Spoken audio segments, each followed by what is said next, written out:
Welcome to Off the Ranch. My name is Matt, for those who are new to this channel.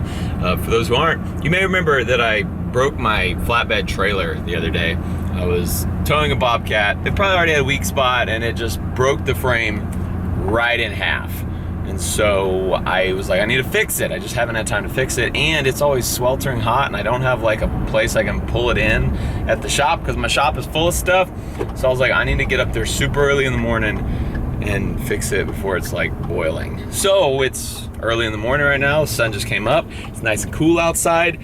I want to start working on this trailer. Probably not gonna get it done today because it's gonna get boiling hot in the next 3 hours. So I've got about 3 hours to work on it. Let's do it, Demolitia. I'm gonna try out the brand new welder, which I'm pretty pumped about. Gonna do a little stick welding all by myself, because I'm trying to become a welder. I really want to get better at it. I think welding is a super cool skill that I would love to be like super proficient at. Right now, I am sufficient. I can weld, it does okay, but I want to do it a lot so that I'm like, yeah, I'm a great welder. That's my goal. Here she is in all her glory. I actually think I'm gonna try to put it in here though, because it would be nice to have shade for longer. We got the 01 up here so we can start working on it in the shop. It's just finishing up little things now. We actually may or may not have driven it all the way here on roads in Mexico. It works, it just needs a bunch of little things before it'll pass inspection. And then we want to do big things like wheels, tires, paint, that kind of thing. This thing, still haven't done a lot to it. I'm just gonna back that out and try to get a trailer in here so that I'll have shade for longer. Oh yeah, we're driving this awesome old C6. She nice. Perfect. This is our burnout car, for those who did not know. It's got a few mods. And the old C4. She got some mods too. Perfect. Now, trailer, get inside. Good boy.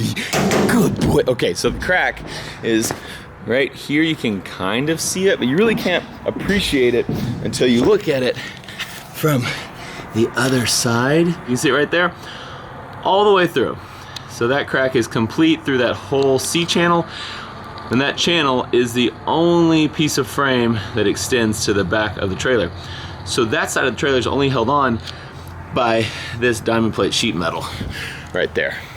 Not the strongest thing, especially when you're carrying Bobcats. My plan is, I'm gonna get a cutting wheel. It's gonna be cut a big chunk out of the sheet metal, pull that out so I can see it and get a welder right in here.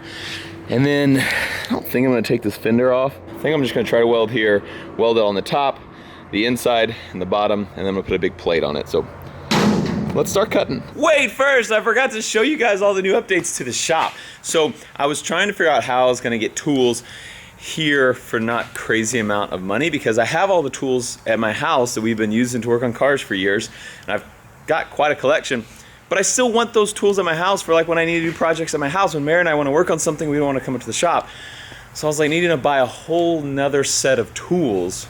And I was like, that is gonna cost me like $15,000. Tools are very expensive, and especially when you're building like tools for metalworking and car working, and it's spendy. And so I bought some stuff at an auction. Let me show you. I got things like this workbench, which are really nice. I mean, you can tell it's a used workbench, but it's solid metal, so it's really nice. This nice metal cabinet, also at an auction, which would be great for storing things like paint and cleaners and brake fluid and all that kind of stuff. Also, this giant thing of zip ties, got that at auction. I was pretty stoked about that. And then a bunch of little tools, but we were still missing like a bunch of things. Like we had tons of holes. And so then I found a guy on Craigslist that was a mechanic, but he got a new job where he didn't need his tools anymore and was selling an entire collection of mechanics tools, all snap-ons. And so I got that cart and these 2 boxes, which snap-on boxes are crazy expensive brand new. I got them used full of tools. And I also had some other tools from that auction that I filled this whole with. Like, look at this thing. So good. Look at this. So this set is about half his tools, about a quarter the tools we got from auction, and about a quarter of my brother's tools. He had a bunch of impact sockets and stuff like that. But man, this guy just had all kinds of stuff that's gonna be super nice to not have to buy brand new. because that would be crazy. So anyway, use stuff as your friend. Guess what? Tools usually last forever. All right, let's get started on fixing this old trailer.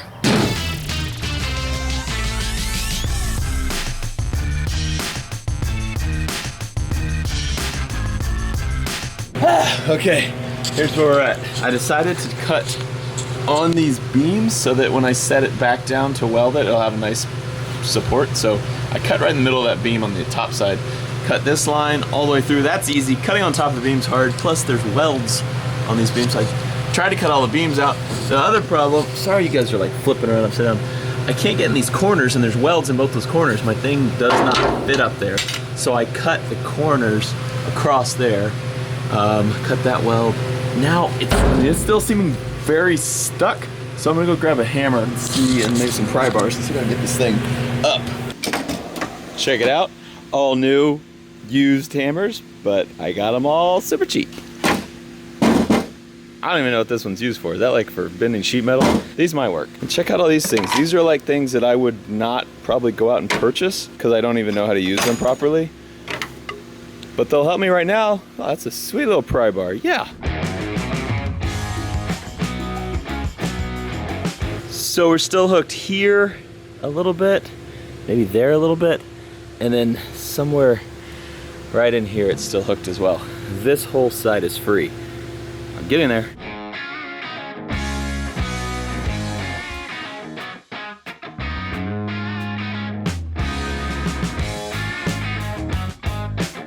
Okay, so now we have exposed that whole channel, and you can see it's cracked all the way through, on the top, on the bottom, all there. They drilled a huge hole in it so they could pass that little bitty wire through.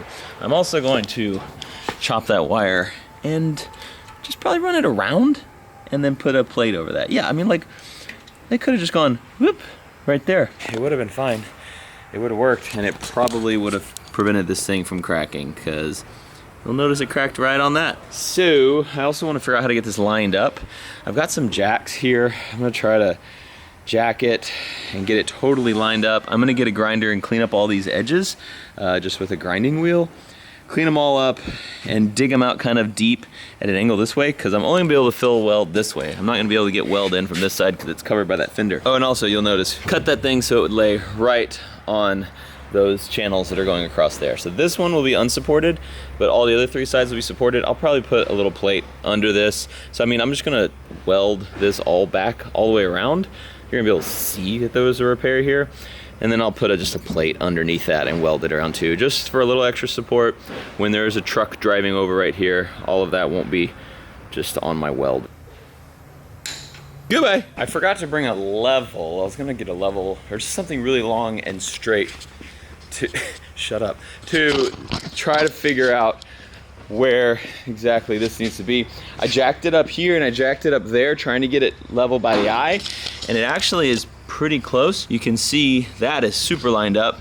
This one is not perfect, but it's close enough. So what I'm gonna do is measure back here, measure from the ground to there and the ground to there, and get those measurements the same by jacking on this corner. Because if I let this down, this corner is not connected up there, so it sags a little bit more. It actually still stays up pretty good. I mean, I drove it over here with a broken frame, but I'm gonna try to get those level real quick. It was actually pretty close by eye. That was 15.5 off the ground. This is 15 off the ground, so I'm gonna go up just a hair, and we're 15.5 now. So here, I think that's just as close as we're gonna get. I'm gonna grind it now and just try to make basically some little pockets, like kind of a V down here, and then I'll fill the V with welding material. Now I'll try to make a V all through here. I won't be able to do it all the way because it's gonna be hard to get my grinder in that channel, but that's the plan. That's what I'm gonna do. Also forgot that I've just been walking around the Bronco and haven't said anything about it, and you guys are probably like, Matt's obviously working on the Bronco.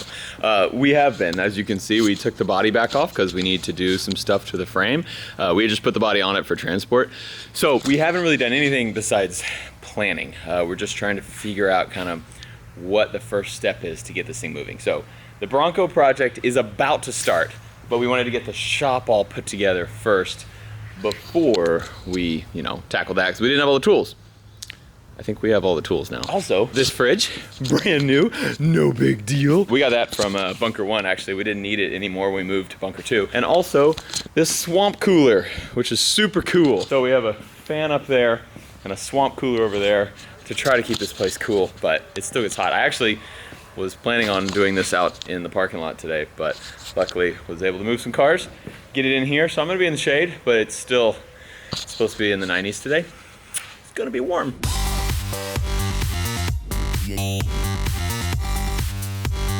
See that crack? I have ground it down to where you can see that crack. It's just perfect. I mean, that is where we want it to be. The ones at the bottom, there's more of a gap. I tried ratchet strapping them in several different ways, trying to close that gap, but it's stuck there. So I think that's what we're gonna go with, and I'll just have to fill the gap. It's time to start welding. This is my welder. This is a Miller Multimatic 200. As you can see, this was recommended to me by Brandon of CB Welding, who did all of our welding work.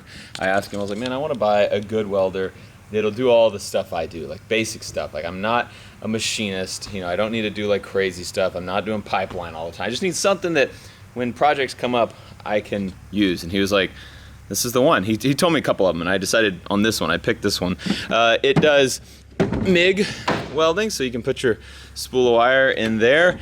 It does TIG welding, and it also does stick welding, which is what we're gonna be doing here. So it has this electrode on here, and you just go bzzzt, and it burns through that, and that's where all the extra metal comes from. This thing will run on 220 or 110 power, so you can just plug this thing into a normal 110 outlet, but it doesn't have as much power, and it won't do like as thick as stuff. And we're gonna be doing some pretty thick stuff, at least after I get this channel welded up. I'll show you that in a minute, but all right, enough talking. Let's weld something.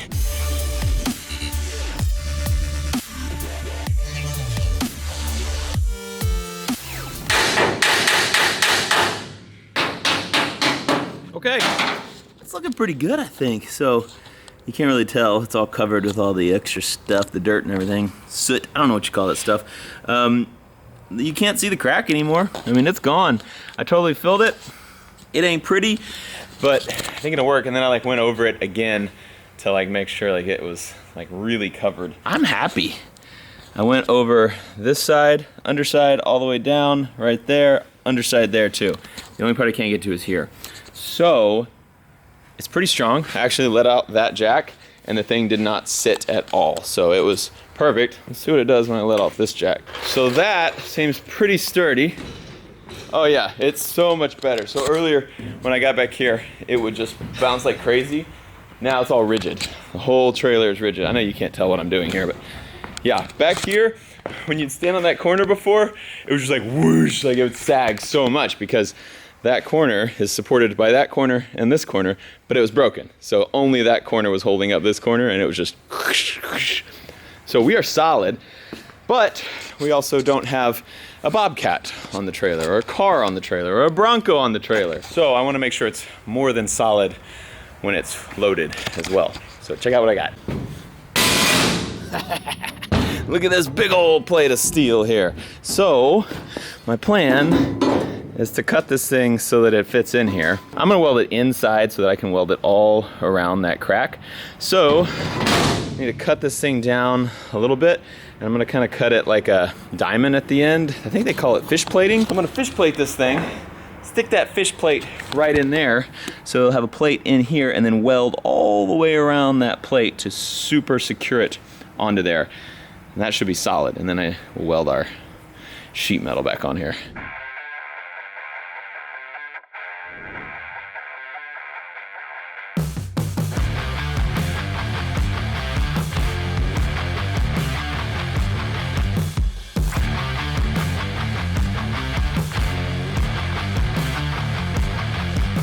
This tool, this Milwaukee Bandsaw, is like the coolest thing ever. It's a handheld bandsaw. Problem is, it only can cut that deep before it bottoms out right here. And so that's what happened, is I was working my way down and got to here and couldn't go any further. Working my way down, got to here, couldn't go any further. Had to cut all the middle out with the grinder and a cutting wheel, so it looks, you know, not straight, but it doesn't matter. And then I cut some angles on here, but I didn't like measure it or draw them out. I just started cutting. And because it doesn't matter also, this thing should fit right in our channel. And then when we weld it up, it'll be nice and strong in there. Need to take out this little bracket that held that stupid wire that went through that big hole. Yeah.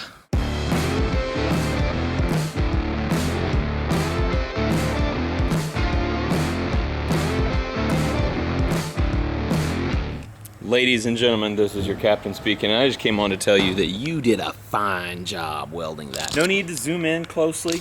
No need, it looks just great. It doesn't look great, but it will hold. Some parts I wasn't sure about, I just put like extra weld, got it super hot. We were melting that big thick piece of steel, so this is good. It's good. It's definitely stronger than it was from the factory. Doesn't look as good as it did at the factory. Definitely need to practice on my welds to make them look good. And let me just say, I am not a welder. I don't pretend to be like a know everything about welding. I'm making a video showing me learning how to weld. So don't necessarily do what I'm doing. And please, if you are a welder and you see me doing something wrong, I would love to hear about it. I'm learning. I'm trying to figure this out. I'm getting better. I'm better than I was yesterday at welding. And I started kind of figuring it out at the end. And there were some parts up in here where I couldn't see where the weld was going, so I was just blindly doing it, but it's all in. It's gonna hold. That piece of metal is never coming out. It's pretty hot.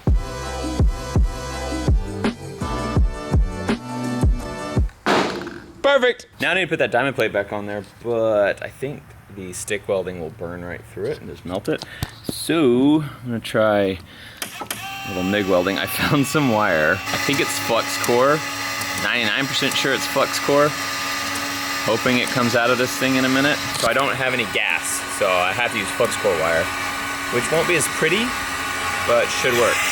My other welder was a cheapy one, and it just had a fast wire speed and a slow wire speed, and you turn up the amperage from high to low. This one, you set what your wire thickness is and your metal thickness is. So my wire is not 0.03, it's a 0.035. And I think that's about what my metal is. So it sets your voltage, your wire feed speed, everything automatically. And I got it set to MIG now. I think we're good. This should spark when I pull the trigger. All right, now I gotta try to MIG weld.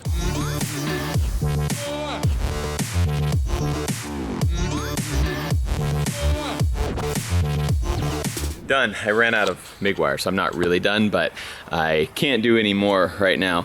I was just kind of tacking it in different places to make sure that it's in there and I can drive without it flying off. It's not ready for a bobcat to roll across it yet, of course, but you can see I was kind of trying to get used to it there. Started sort of getting the hang of it here. I like it, man. I think I'm gonna be a decent welder someday. That's all I want to be. I just want to be a decent welder. I don't want to have the most beautiful welds ever. I just want people to go, yeah, that Matt guy? Yeah, he can weld. But check this out! My trailer is fixed. Well, it's 95% fixed. Just gotta do a little bead around the top of that, one little plate underneath just to make sure that this thing, this little seam right here that doesn't have any support is good. And then we're done, man. And I think I'll just finish the rest at home. I gotta go do some stuff because this took longer than anticipated. It is into the afternoon now. And I have a MIG welder at home, a little cheapy one, and it has some flux core wire in it. So I'll just pull this trailer home and fix that thing there. Dude, so excited that I got this thing fixed. We have actually needed this thing like 8 times since it's been broken. Like that's how it always goes. Like we needed it when we got my forklift. Well, I needed it for the Bobcat again. I needed to pull the Corvette over here. Instead, we just decided to drive it because we didn't have a way to get it here without my flatbed. I am sort of realizing that this thing is probably good for hauling vehicles, but like lightweight ones, but probably not good for hauling heavy equipment, like bobcats and forklifts and stuff. They just have all their weight centered in like a much less spread out location. Like a vehicle will sit with tires there, and it's pretty spread out. A forklift is like all of its weight right there. Like they're super heavy in a concentrated area. And this is not really an equipment trailer. This is made for car hauling and big stuff that's the weight spread out. So I think that's why I broke it, is because I probably should get a trailer that's stronger for my heavy duty equipment kind of stuff. I found more! Okay, we're good. Oh wait, this one, yeah, I think this will spool on. You can see my spool is real big. Let me see if I can make this work. So two options. I can move this whole spool of wire onto this thing by just wrapping it around.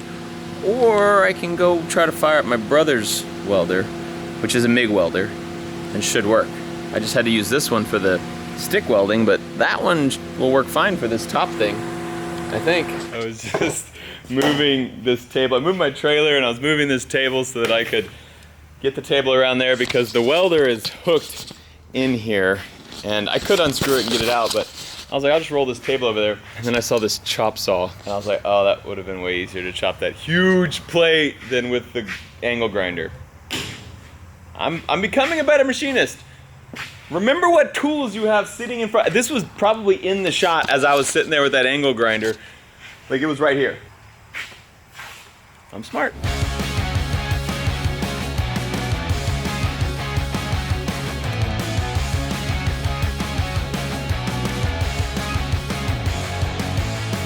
And that, ladies and gentlemen, is how you fix a trailer that has a broken frame. How I took my trailer that was totally useless and worthless to now it's good as new. It doesn't look good.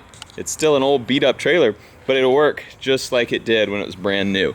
So these are not perfect welds, as you can see. There's some holes, there's some splatter, but it doesn't matter. It's stronger than it was when it started. So this thing ain't going nowhere. Okay, well actually it's going somewhere because we gotta use it at bunker 1 right now because I'm stealing something. Hey look, there's Earl in my dump trailer over there. This is our air compressor that we used for all of our stuff in bunker 1. As you guys saw, we got a much better, way better, awesomer air compressor at bunker 2 now. So this one, I bought it for bunker 1, but we're just renting this building, so I'm not gonna leave it here. And now we have a new shop that we could definitely use some compressed air at. This one's a little overkill for what we need, but I have it, so we're gonna use it. Gotta figure out how I can get this thing on the trailer though. Looks like 4 bolts down there. Air line, electric line. Easy peasy. Electric line, air line, nuts are off the bolts. It was easy peasy. Okay, now the hard part, this here. I'm gonna try to just push it over. If that doesn't work, I'm gonna use the winch on the trailer, but I think I can just push it. That's what's happening. Other side too, that's a bigger bolt over there. They're in concrete. Not strong concrete though. I have an idea. It may be a bad one. Oh, okay, that's all right. Come on. Probably gonna break my trailer in half.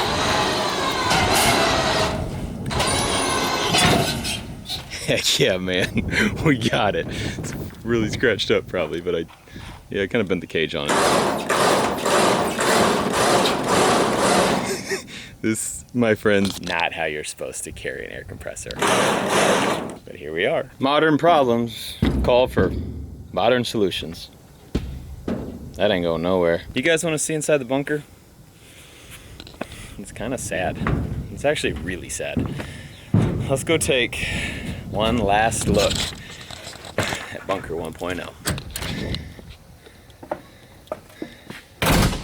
So those who don't know, this is our t-shirt printing business. What started as an idea for us, just making our own t-shirts out of my garage, turned into this.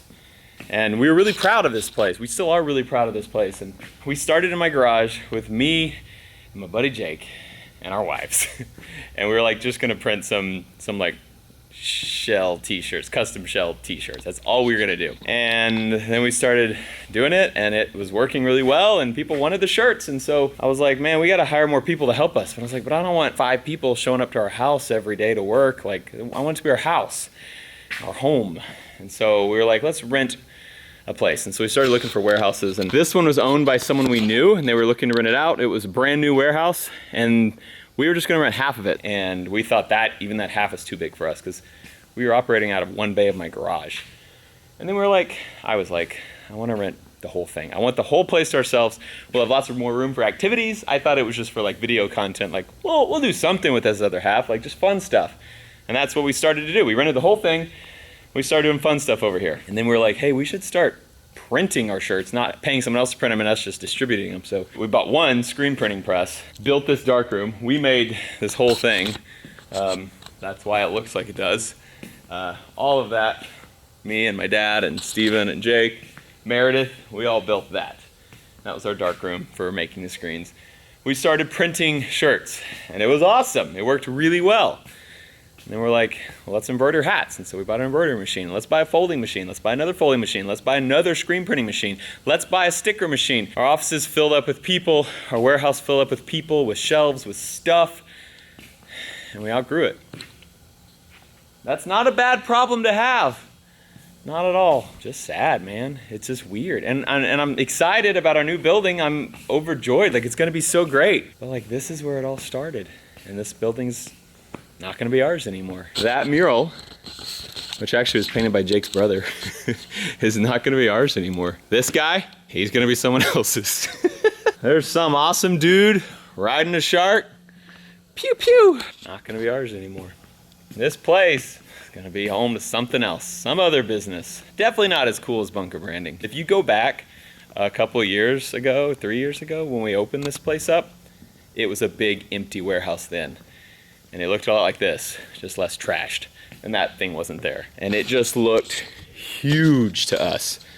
So big. And now we have a bigger place, which is great. But I'm gonna miss this place. And from here on out, I'll never show this again. This is the last time that you and I are gonna see it, because pretty soon, like I think tomorrow, we're gonna get all the rest of this stuff. Mostly it's just junk and we're gonna clean it all up. And it is officially the last time I'm ever gonna say Bunker 1.0 or Bunker 2.0, because now we will only have one bunker building and I'll refer to it as the bunker. So, Demolitia, please help me in saying goodbye to a great place, a great starting place. I guess this kind of was Bunker 2.0 since the first one was my garage, but our first starting of a real business. It was great. It was home to bunker branding, but it is no more. Thank you guys for supporting us on this whole journey. A lot of you guys have been here since the very first day we walked in this warehouse. Thank you guys for supporting us for so long. Thank you guys for supporting all our future endeavors, all our current endeavors, and all our past endeavors. Demolitia, I love you. Thanks for watching Off the Ranch. I love you. I'll see you next time.